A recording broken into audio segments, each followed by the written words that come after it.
Every year, millions of people gather around TVs, snacks, parties, jerseys, and loud reactions for one of the biggest sports events in America, the Super Bowl.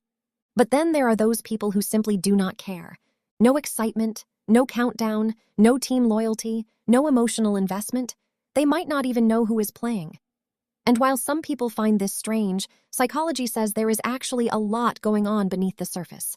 Because not caring about the Super Bowl does not always mean someone is boring, disconnected, or antisocial. In many cases, it reveals something deeper about personality, identity, attention, social pressure, and how people choose what deserves their emotional energy. For many fans, the Super Bowl is not just a football game. It is a ritual. It creates belonging. People wear team colors, gather with friends, argue about players, react together, and feel part of something bigger than themselves. Psychologists call this social identity. When people attach themselves to a team, they are not just supporting athletes, they are supporting a piece of their own identity. So when their team wins, they feel proud. When their team loses, they feel personally disappointed. The brain treats the group's victory almost like a personal victory, but people who do not care about the Super Bowl often do not connect their identity to sports. Their sense of self may come from other places: creativity, family, work, books, gaming, music, personal growth, spirituality, or simply their own private world. To them, a team winning or losing does not change anything meaningful in their life. Their brain does not receive the same emotional reward from watching the game because they never attached their identity to it in the first place. Another psychological reason is attention value. Every person has limited attention. We cannot deeply care about everything. So the brain constantly asks one silent question: is this worth my energy? For sports fans, the answer is yes. The drama, competition, strategy, and uncertainty are exciting. But for non-fans, the brain may see it differently. It may see the Super Bowl as noise, commercials, shouting, and hours spent watching something that does not feel personally rewarding. This does not mean they lack passion. It means their passion is directed somewhere else. Some people can spend hours discussing football stats.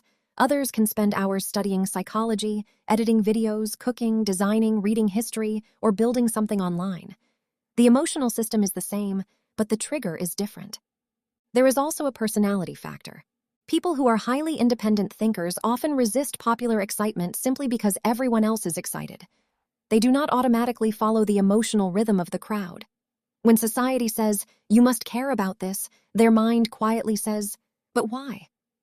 This does not always come from arrogance. Sometimes it comes from self-awareness. These people know what truly interests them, and they do not pretend to care just to fit in. In psychology, this relates to autonomy, the need to feel that our choices are our own. Some people enjoy shared cultural events. Others feel uncomfortable when something becomes too socially forced. The more people pressure them to watch, cheer, attend parties, or pick a team, the less interested they become. Their disinterest becomes a quiet form of independence. Another reason some people do not care about the Super Bowl is emotional detachment from competition. Sports are built around winning and losing. For many people, that is thrilling. But some people do not enjoy competitive tension. They may prefer cooperation, calm environments, deep conversations, or activities where no one has to defeat anyone. Their nervous system may not find loud crowds, aggressive energy, and high-stakes competition exciting. It may find them overstimulating or pointless. This is especially true for people who are more introverted, sensitive to noise, or easily drained by group excitement. A Super Bowl party can feel less like fun and more like emotional overload. Loud reactions, constant talking, jokes they do not understand, and pressure to act excited. So when they avoid it, they are not rejecting people. They are protecting their mental energy. There is also the factor of cultural distance. Not everyone grows up in a football-loving environment. If someone was not raised around the sport, they may not have the emotional memories attached to it. For many fans, football is connected to childhood, family traditions, hometown pride, or bonding with parents and friends. But without those memories, the Super Bowl can feel like watching strangers chase a ball while everyone else acts like it is life-changing. Emotion often comes from history. If there is no personal history, there may be no emotional connection. Another interesting insight is that some people are more interested in meaning than spectacle.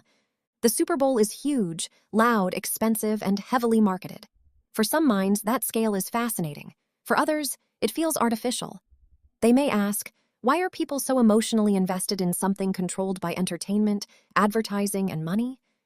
These people may not dislike the game itself. They may dislike the culture around it. The hype, the consumerism, the pressure, the ads, the feeling that everyone is supposed to participate. Their brain is not reacting to football. It is reacting to mass persuasion. And sometimes not caring is simply a sign of emotional maturity. A mature person understands that different people find joy in different things. They do not need to insult fans. They also do not need to fake interest. They can say, "That's not really my thing," without feeling superior or guilty. The healthiest version of not caring is not judgment. It is honesty. Because the truth is, people who do not care about the Super Bowl still care deeply about something. Maybe they care about ideas. Maybe they care about peace. Maybe they care about creativity, learning, self-improvement, or meaningful conversations. Their silence during the game does not mean their inner world is empty.